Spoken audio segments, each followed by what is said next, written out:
성도 여러분 안녕하십니까? 행복한 안식일입니다. 아마 특창 어레인지를 저희 집사람이 하는데 뭔가 좀 착오가 있었던 것 같습니다. 저희 집사람이 없으니까 또 한 사람이 없다고 이렇게 자리가 좀 빈 것 같네요. 그죠? 네. 우리가 또 이렇게 제가 하나 좀 여러분들에게 말씀드리고 싶은 게 있는데, 우리가 매해마다 개척교회랑 미자립교회를 저희 교회에서 도와요. 근데 지금 한 2, 3년 동안은 낙스빌에 있는 낙스빌 교회를 도왔는데, 이제 올해부터는 그 교회가 이제 풀타임으로 자립을 했기 때문에 올해부터는 텍사스에 있는 오스틴 진리교회를 돕습니다. 근데 연말 기도주일 강사로 누가 오세요?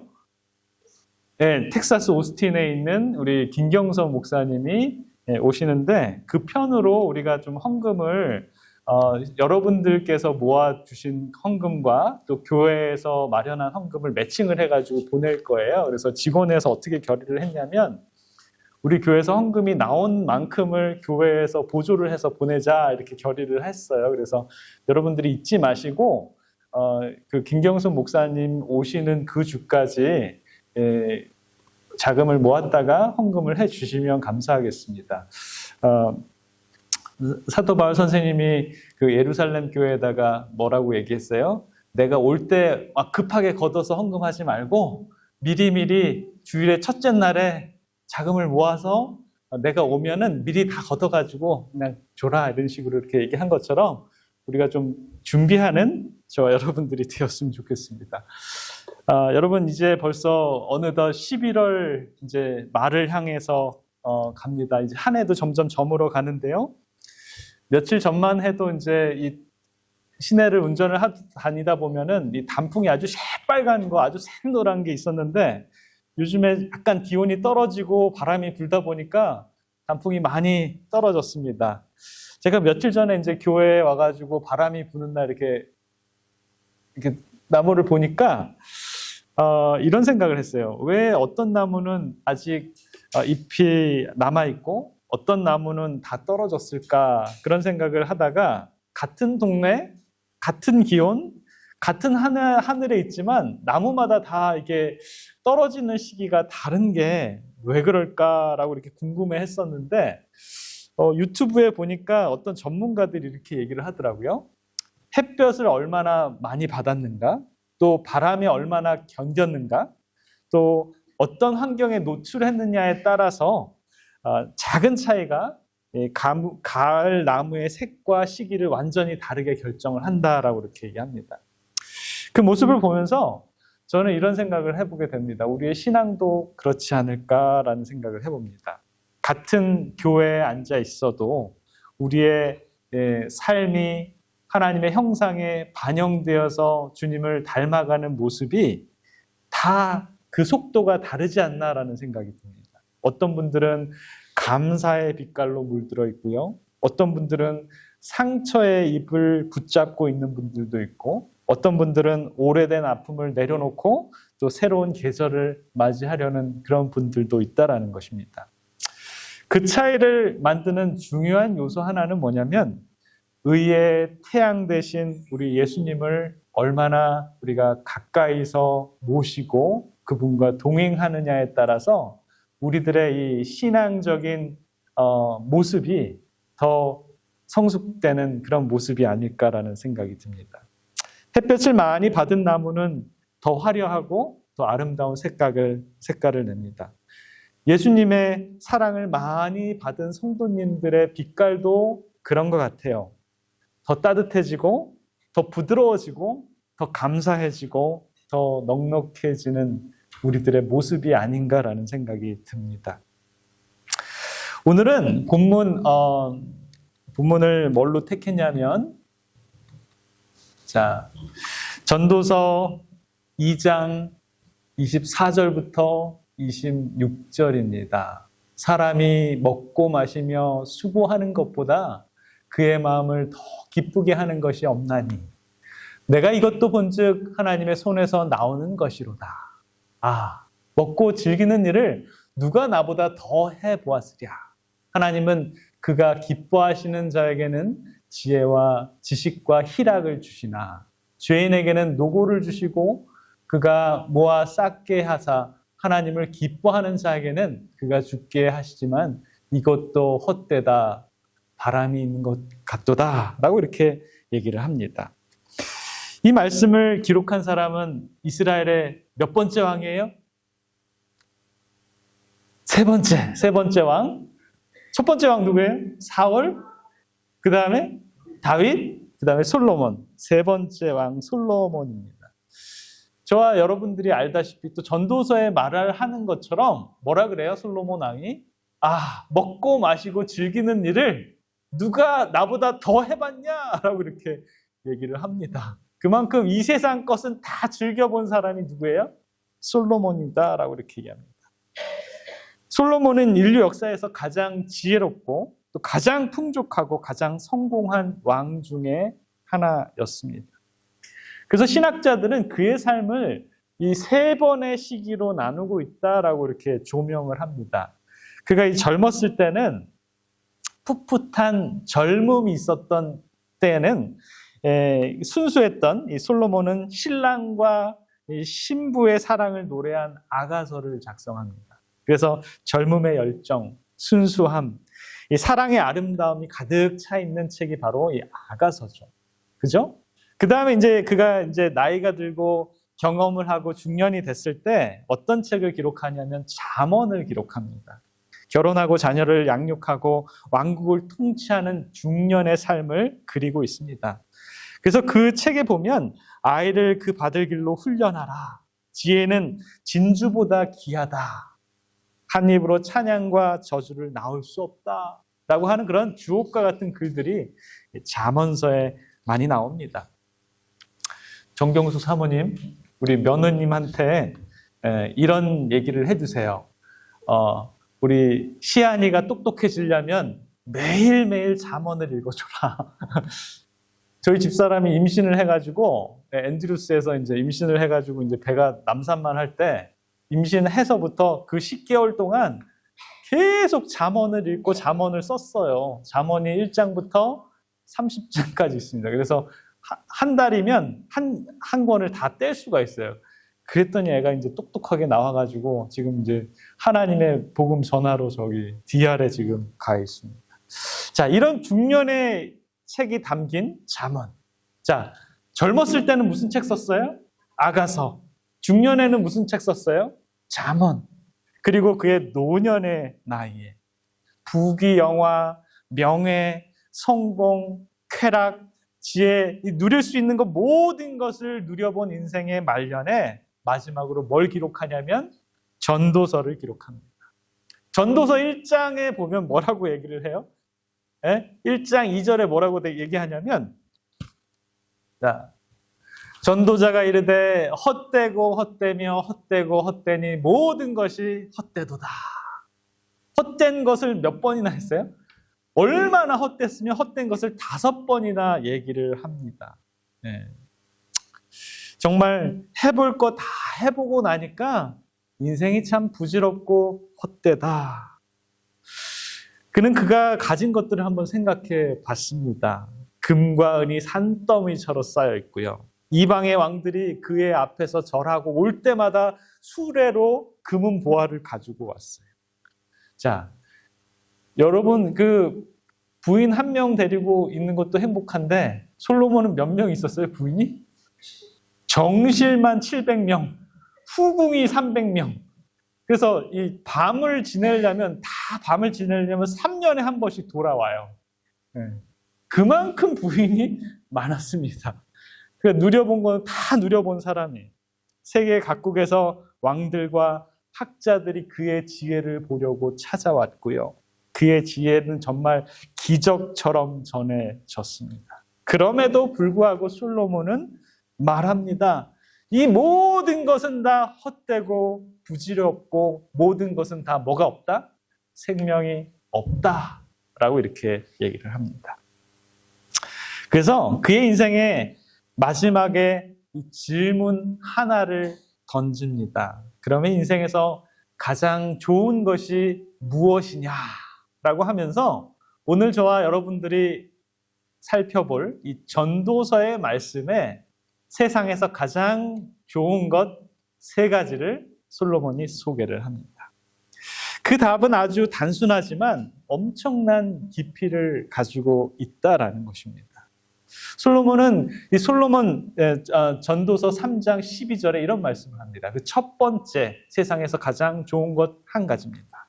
이것은 우리가 헛된 것이 아니라 생명이 없는 것이 아니라 없어지는 것이 아니라 영원한 것 중에 세상에서 가장 좋은 것 하나입니다. 사람들이 같이 한번 읽어볼까요? 시작.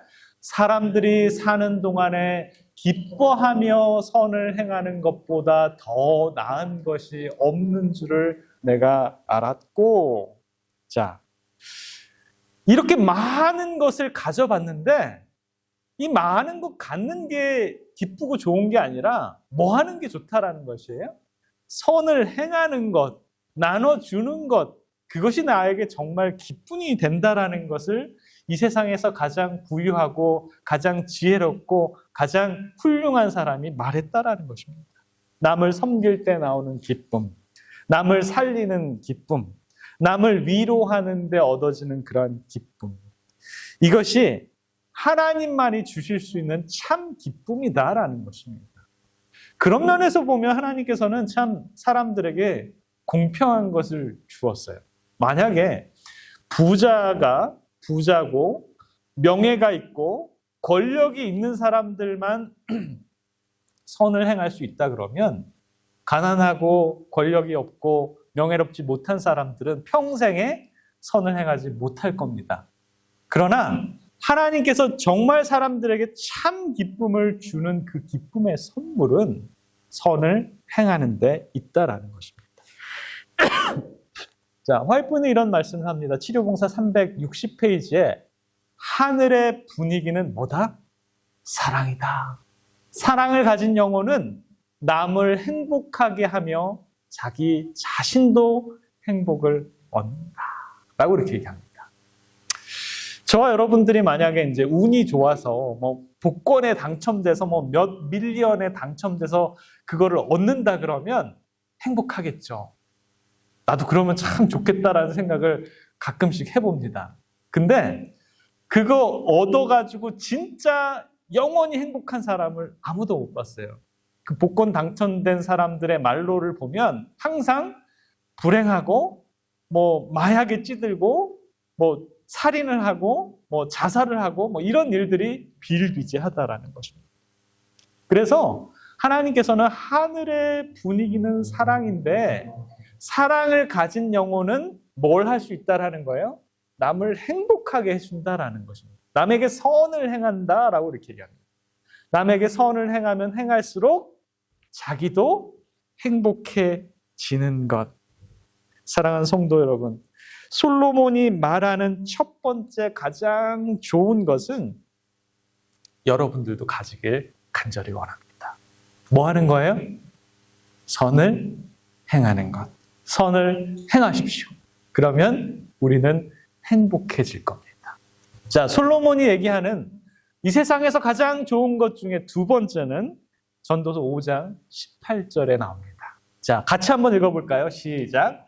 사람이 하나님께서 그에게 주신 바 그 일평생에 먹고 마시며 해 아래에서 하는 모든 수고 중에 낙을 보는 것이 선하고 아름다움을 내가 보았나니 그것이 그의 몫이로다 라고 이렇게 얘기를 합니다.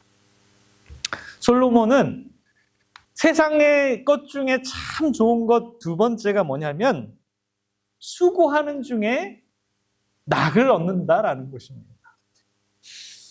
우리 재림교인들은 뭘 잘 안 드시냐면 뭘 안 먹어요? 라면을 잘 안 먹죠. 라면 안 드세요?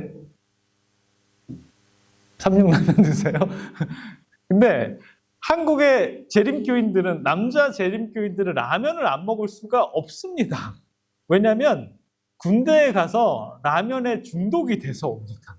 하루 종일 그냥 엄청 이제 수고를 하고 이제 힘들게 이제 하다가 저녁을 먹었는데도 불구하고 점호가 끝나면 고참들이 뭘 끓이라 그래요? 라면을 끓이라고 합니다. 저도 이제 라면을 잘 안 먹고 살다가 너무너무 배가 고픈 거예요. 근데 군대를 가면 이 라면을 먹을 수밖에 없습니다. 이게 갑자기 왜 라면 얘기가 나왔는지 모르겠는데. 자, 행복이란 원하는 일을 할 때 오는 것이 아니라 주어진 자리에 감사함으로 받아들일 때 온다라고 이렇게 얘기를 합니다. 아마 그런 생각을 제가 가졌나 봐요. 언제 먹는 라면이 제일 맛있냐면 배고플 때 먹는 라면이 제일 맛있습니다. 그래서 군대를 제대하고 집에서 아무리 똑같은 라면을 끓여도 그 맛이 안 나요. 고참한테 막 얼차례 받고 막 빠따로 한 10대 맞고 난 다음에 막 이렇게 마음속으로 막 흐느끼면서 울면서 라면을 끓이면서 그걸 허겁지겁 먹었을 때 그 라면이 정말 맛있다, 맛있는 라면이었다라는 게 생각이 듭니다. 정말 우리가 수고를 하지 않으면 밥이 맛이 없어요. 그 은퇴를 하신 분들은 밥맛이 별로 없을 것 같아요. 왜냐하면 열심히 일을 안 하고 난 다음에 밥을 먹으면 소화가 다 안 됐기 때문에 밥이 맛이 없습니다. 그런데 하루 종일 수고를 하고 막 이제 열심히 일을 하고 농부들은 하루 종일 농사일을 한 다음에 배고플 때 먹는 밥은 반찬이 없어도 시장이 반찬인 것처럼 맛있는 것이에요. 우리 마리에타 교회 안에서도 그렇습니다. 누가 시키지도 않았는데 수요일만 되면 꾸역꾸역 우리 집사님들이 오셔가지고 뭐 한다고 계세요? 찌지고 볶고 반찬을 하세요. 그래서 한 번도 이 반찬 봉사하시면서 불평하시는 분을 못 봤어요. 얼굴에는 항상 미소가 가득하고 그리고 가실 때 또 뭐들 막 싸가지고 가시고 항상 즐거워하시는 모습을 많이 봅니다. 그리고 안식일 날 우리 시키지도 않았는데 내가 먼저 하겠다고 하면서 막 설거지를 하시는 장로님들, 집사님들을 볼 때 너무너무 행복해 하시는 걸 보게 됩니다. 또 아무도 모르지만 저 뒤에서 이 방송을 이렇게 열심히 하시는 분들. 이거 예배 다 끝나면 여러분들 다 가셔서 모르지만 이거 여러 가지 준비하고 뒷정리하는 것, 그것도 꽤 일이 많은데 묵묵히 그 일을 감당하시는 분들도 있고요.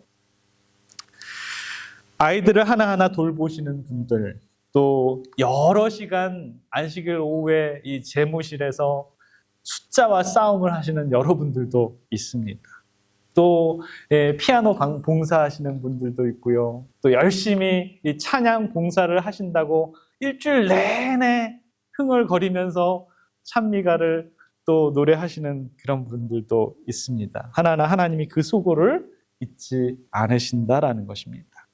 그분들은 누가 알아주지도 않고 그렇지만 즐겁게 섬기기 때문에 하나님께서는 수고 중에 낙을 누린다라고 이렇게 말씀하신다라는 것입니다. 1900년도에 여러분 1900년도에 아무도 안 사셨죠? 여러분들 뭐 제일 일찍 태어나신 분들이 1940년, 30년 그때 이제 정장로님 1920년이십니까? 1930년대십니까? 네. 그때 연탄 있었어요? 그때 있었어요? 근데 1900년도에는 연탄이 없었습니다. 네. 그때는 정말 낡은 판잣집에 연탄 대신 장작을 떼던 시절이었어요. 지붕에서는 비가 새고 겨울이면 집 안에서도 입김이 나오는 그러한 환경이었습니다. 그 집에 아주 가난한 소년 한 명이 있었는데 아버지가 건강이 좋지 않아서 아버지가 매일 일을 나갈 수가 없었습니다. 가끔 아버지가 일을 나가시면 돈을 벌어오시는데 그래서 어머니가 남의 집 빨래를 하면서 겨우 끼니를 해결하는 그러한 형편이었어요. 소년은 학교를 갈 형편도 안 돼서 매일 집안일을 도우면서 어른들을 도와주면서 몇 푼씩 돈을 벌었습니다. 그러나 이 소년에게는 꿈이 있었어요. 이 소년의 가장 꿈이 있었는데 그 꿈이 뭐였냐면 내 손으로 무언가 아름다운 것을 만들어내고 싶은 그런 꿈이 있었어요. 어느 날 한번 이 시내에 나가니까 자기의 눈을 사로잡는 게 있는데 그게 뭐냐면 사진관이었습니다. 사진관에 진열된 그 사진들을 보면서 나도 언젠가는 저렇게 아름다운 장면을 찍는 사진사가 되어야겠다라고 생각해서 매일매일 번 돈을 모았습니다. 그리고 이 책방에 가가지고 자기가 정말 수개월 동안 모은 돈을 그 책방 주인한테 주면서 이 사진수를 가르치는 책 한 권을 오더해 주십시오라고 이렇게 부탁을 했어요. 그리고 몇 날 며칠이 지나서 드디어 책이 왔습니다. 정말 두렵고 떨리는 순간에 그 책을 딱 뜯었는데, 속보를 뜯었는데 무슨 책이 왔을까요? 사진 기술을 배우는 책이 아니라 어떤 책이 왔냐면 보이스 컬처, 발성을 하는 책이 왔어요. 발성을 연습하는 책이 왔습니다. 아마도 책방의 직원의 착오가 있었던 것 같아요. 여러분, 그 가난한 소년에게는 그 책을 어떻게 반송하는 법도 몰랐고요. 그리고 반송해야 할 돈도 없었습니다. 그래서 그 책을 품에 안고 이 소년이 밖에 나가서 한없이 울었어요. 한참을 울었습니다. 울면서 그는 그의 꿈이 이제 산산조각이 난 듯한 것 같았어요. 현실이 너무너무 암울하고 정말 억울했습니다. 그러면서 기도했어요, 이 소년이.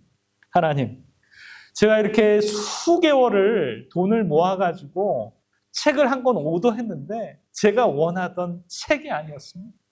하나님, 하나님께서 왜 이렇게 실수를 하셨습니까? 왜 저한테 이 책을 보내셨습니까?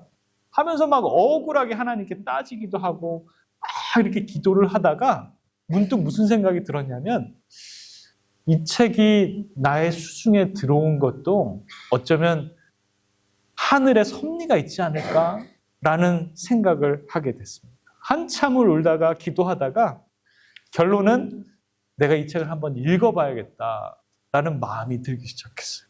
그래서 그가 이제 천천히 책장을 넘기다가 세 번째 페이지, 네 번째 페이지를 넘기는데 그의 눈을 사로잡는 문장이 나왔습니다. 뭐라고 써 있냐면 모든 사람의 목소리는 하나님이 주신 악기다라고 이렇게 얘기합니다.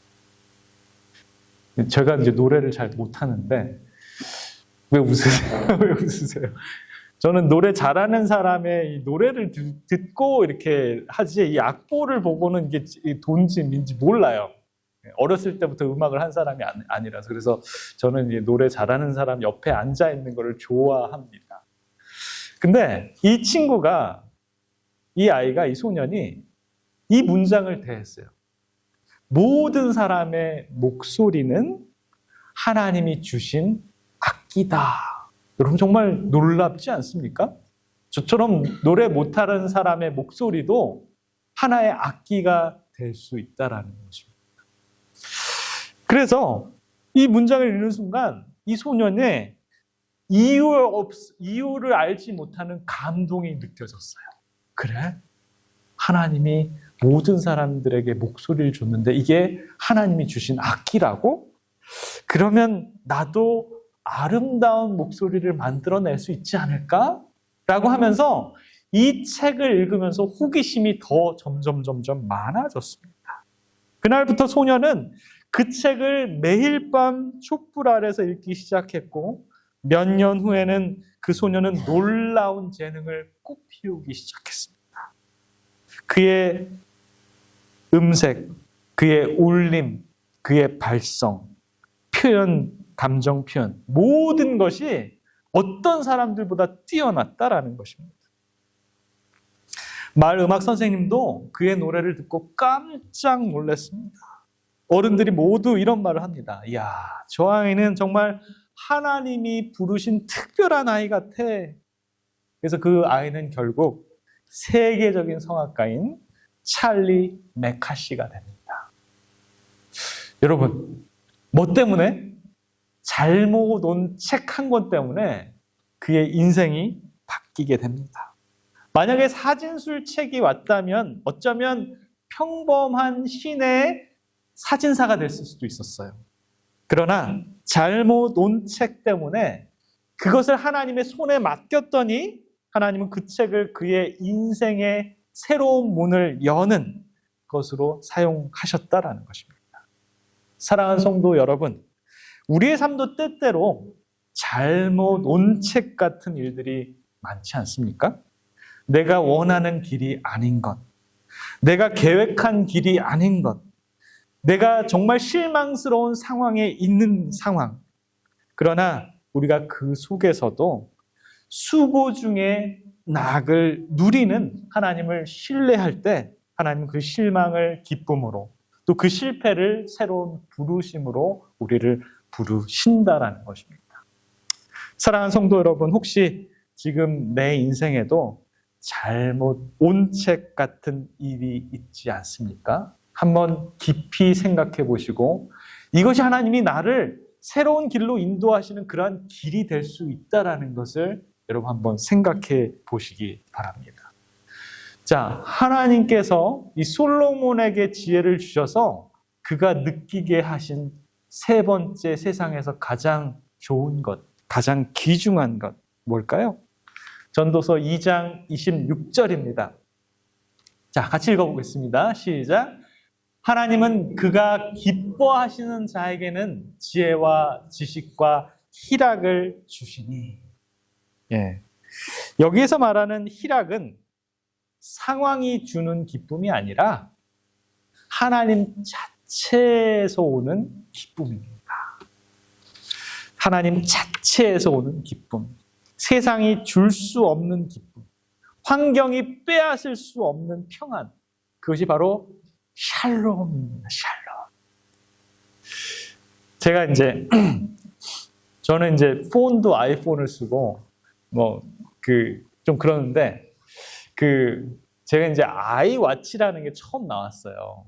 여러분 아시는지 모르겠어요. 한 10년 전에 이 애플 워치가 새로 나왔는데, 애플 시계가 새로 나왔는데, 이 시계가 굉장히 그때 선풍적인 유행이었어요. 그래가지고 그 시계가 아직도 제 방 어딘가에 처박혀 있습니다. 근데 그 당시에는 저 맨날 그것만 차고 다녔어요. 너무 신기해. 그 시계로 전화도 받고요. 그 시계로 카톡도 하고요. 그 시계로 메일도 확인하고요. 그 시계로 막 뛰면 심장이 몇 번 뛰는지도 다 나오는. 그래서 제가 너무너무 좋아서 그 시계에 대해서 막 자랑을 하고 다녔습니다. 근데 그때 8살이었던 하빈이가 작은 손으로 제 손목을 잡으면서 이렇게 물었습니다. 굉장히 제가 집에서는 좀 굉장히 미나한테는 되게 자상스러운 아빠인데 하빈이한테는 무서운 아빠예요. 그래서 하빈이는 저를 항상 좀 무서워했습니다. 근데 그 당시에도 하빈이가 저한테 잘못하면 저한테 많이 혼나니까 저 손을 탁 잡더니 아버지는 관심이 없는데 뭐는 관심이 있었어요? 시계는 관심이 있었어요. 제가 제일 소중하게 여기는 그 시계를 탁 만져보면서 아빠, 이게 뭐야? 이게 시계도 되고 전화도 되고 불도 들어오네? 하면서 하나하나 제가 기능을 설명해 줬어요. 그랬더니 얘가 눈이 샥 떠지더니 세계 시계도 나오고 스탑워치도 나오고 알람도 나오고 심박수도 체크가 되고 그랬더니 얘가 이러는 거예요. 아빠, 이거 나중에 아빠가 필요 없으면 저 주세요. 이렇게 얘기를 하는 거예요. 달라는 거예요. 그때 제가 막 속으로 너무 웃긴 거예요. 이 시계가 뭐라고. 그거를 그렇게 얘가 너무너무 갖고 싶어 하는구나. 그 말하는 표정이 얼마나 귀엽고 진지하던지 제가 웃으면서도 마음이 좀 뭉클했습니다. 그래서 제가 하빈이에게 이렇게 얘기했어요. 하빈아, 너가 이게 필요할 때가 되면 아빠가 줄게. 그리고 이것만이 아니야. 아빠가 정말 너가 필요하면 아빠가 가진 거 다 줄 수 있어. 너는 내 아들이니까 원하는 거 다 줄 수 있어. 그랬더니 얘가 그렇게 별로 좋아하지 않던 아빠를 이렇게 딱 보더니 얘가 너무 기뻐하는 거예요. 자기는 시계를 바랬는데 아빠가 가지고 있는 차도 주고 집도 주고 돈도 주고 다 준다라고 하니까 얘가 너무너무 좋아했던 생각이 듭니다. 그 아이는 당장 이 애플워치를 얻지는 않았지만 그 아이가 얻은 것은 아빠였습니다. 아빠의 마음이었습니다. 사랑하는 성도 여러분, 제가 낳지 않은 지나가는 다른 애에게 만약에 이제 혜인이가 목사님 저희 차 주세요 그러면 제가 줄까요? 혜령이가 달라 그러면 제가 우리 집에 줄 수 있을까요? 몰기지 페이먼트는 줄 수 있을 거예요. 근데 주기가 쉽지 않을 것 같아. 근데 저한테 신나게 얻어터지고 말썽 부려고 맨날 혼난 이 하빈이에게는 제가 주고 싶은 마음이 있는 거예요. 왜 그래요? 아들이니까. 솔로몬도 그랬습니다. 그가 어떻게 그토록 놀라운 지혜와 지식과 부와 명예를 얻을 수 있었습니까? 전도서 2장 26절에 보면 그 비밀이 나옵니다. 하나님은 그가 기뻐하시는 자에게는 지혜와 지식과 희락을 주나니 라고 이렇게 얘기를 합니다. 솔로몬은 무엇보다도 먼저 하나님을 기쁘시게 하고 싶었습니다. 그래서 하나님이 원하시는 게 뭘까? 성전도 짓고 1,000번제도 하고 그 마음을 보신 하나님께서는 솔로몬 정말 너 나를 기쁘게 하는구나 하면서 지혜도 주고 지식도 주고 희락도 주고 그 마음을 보신 하나님께서는 우리들에게 모든 걸 다 허락해 주신다라는 것입니다. 사랑하는 성도 여러분, 우리가 하나님을 기쁘게 하면 하나님은 마치 아버지가 자녀들에게 말하듯이 내가 가진 걸 다 너에게 줄게 하면서 다 주신다라는 것입니다. 하나님을 가까이 하면 우리의 삶의 색깔이 바뀌고요. 길이 바뀌고 기쁨이 바뀌게 된다라는 것입니다. 저와 여러분들은 이번 주에 이 시대의 소망 25장에 해변에서 부르시는 예수님에 대해서 공부를 했습니다. 갈릴리 바닷가에서 밤새 그물을 던졌지만 고기를 한 마리도 잡지 못했던 이 예수님의 제자들, 실패한 사람들, 지친 사람들, 인생의 무게를 느끼던 사람들에게 성경은 말합니다. 그리스도의 임재가 그 해변을 거룩하게 했다라고 이렇게 얘기합니다. 그 무겁고 힘들고 다시 아침이 왔는데 사람들한테는 아무 희망이 없었다라는 것입니다. 물고기도 없고 낙도 없고 소망도 없다라고 이렇게 얘기합니다. 그러나 성경은 예수님이 있기 때문에 그 해변이 거룩해졌다라고 이렇게 얘기를 합니다. 그분이 그들에게 다가오셨습니다. 그리고 이렇게 말씀하십니다. 깊은 데로 가서 그물을 내리라 라고 이렇게 얘기합니다. 베드로가 순종했고 그 그물이 찢어질 만큼 이 고기가 잡혔습니다. 그때 예수님은 말씀하십니다. 나를 따라오라. 내가 너희로 사람을 낚는 어부가 되게 하리라 라고 이렇게 합니다. 그 순간 이 베드로의 마음에는 설명할 수 없는 평안이 찾아왔습니다. 그러니까 밤새도록 이 세상 고민 걱정하면서 오늘도 물고기를 못 잡으면 어쩔지. 뭐 그런 이런 그리고 이 침례 요한 죽음에 대한 그런 것들. 그러나 전혀 예상하지도 못하신 분이 저기를 가리키면서 그물을 내리라 라고 아무 생각 없이 내렸더니 그물 안으로 고기들은 밀듯이 들어온다라는 것입니다. 그러면서 예수님께서 내가 너희를 사람을 낚는 어부가 되게 하겠다.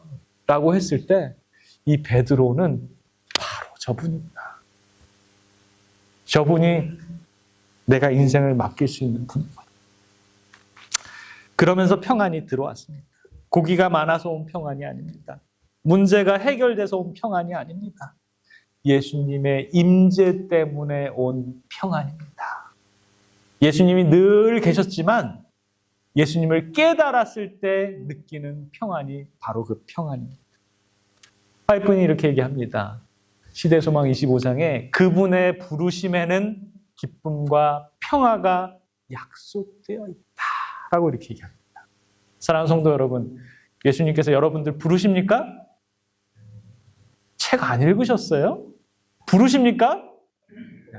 그러면 우리한테 뭐가 있어요? 기쁨과 평화가 약속되어 있습니다. 솔로몬이 말한 심령의 낙이 바로 이것입니다. 오늘 우리는 발견했습니다. 세상에서 가장 좋은 것은 돈과 명예와 성공이 아니라 기뻐하며 선을 행할 때 누리는 삶. 주어진 자리에서 수고 중에서 누리는 낙. 하나님을 기쁘게 하시면서 오는 평안함. 이것이 가장 좋다라는 것입니다. 그리고 이 모든 복의 근원은 어디에서 옵니까? 예수님의 부르심에 응답할 때 진정한 기쁨과 평화가 우리들에게 찾아온다라는 것. 여러분 깨달으시기 바랍니다. 오늘도 예수님은 갈릴리 해변에서 제자들을 부르셨던 그 음성으로 우리들에게 말씀하십니다. 나를 따르라. 내가 너에게 세상에서 가장 좋은 것을 주겠다. 라고 이렇게 얘기를 합니다. 저는 하빈이가 생각나요.